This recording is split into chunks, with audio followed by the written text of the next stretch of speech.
সবাই কেমন আছো? আশা করি সবাই ভালো আছো। আমি তো খুব ভালো আছি, একটু খারাপও আছি, খুব ভালো নেই, একটু খারাপ একটু ভালো আছি।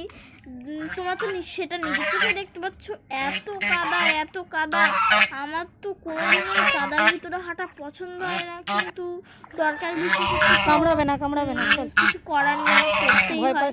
আর এখানটায় দেখো হাঁস পর্যন্ত জলে পা ধুয়ে নিচ্ছে, মানে হাঁসেরও পায়ে কাদা লেগে গেছে। আর এতটা জল হয়েছে যে এখন তো আমি প্যান্টটা গুটিয়ে রয়েছি, ওই পর্যন্ত জল উঠে যায়।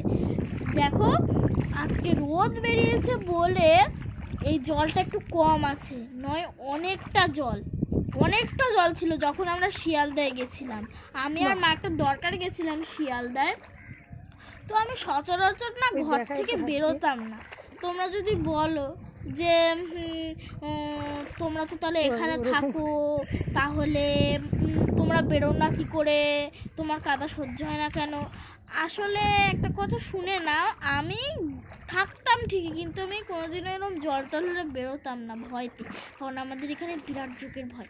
আর আমার বাবা দাদু পাপাই মা মানে আমার মামা প্রত্যেক দিন এরকম জার্নি করে কাদা ঠেলে ঠেলে ঠেলে ঠেলে আসতে হয়।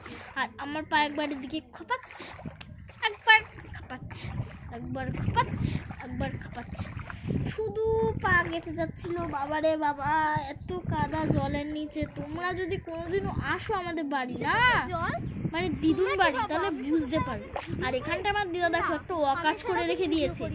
সেই অকাজটা হচ্ছে যখন ভালো ছিল কাদা হচ্ছিল তখন এই কি বলবো কলা গাছগুলো কাজে দিত, কিন্তু এখন যখন জল হয়ে গেছে এগুলো পচে যায়নি, মানে একটু ভিজে তো নষ্ট হয়ে গেছে টাইপের। আর দেখো আমি বললাম না জল কমে গেছে, একটুখানি কমে গেছে, একটু রোদ হয়েছে, ওই পর্যন্ত। আর ফাইনালি আমি বাড়ি উঠে গেছি, আমি মানে গেটে পৌঁছে যে আমি কি শান্তি পেয়েছি কিছু বলতে পারবো না। আমি সাঁতার পারি, কিন্তু এইটা দেখে আমার খুব ভয় লাগছিল, কারণ আমার জলের ভিতর খুব ভয় লাগে।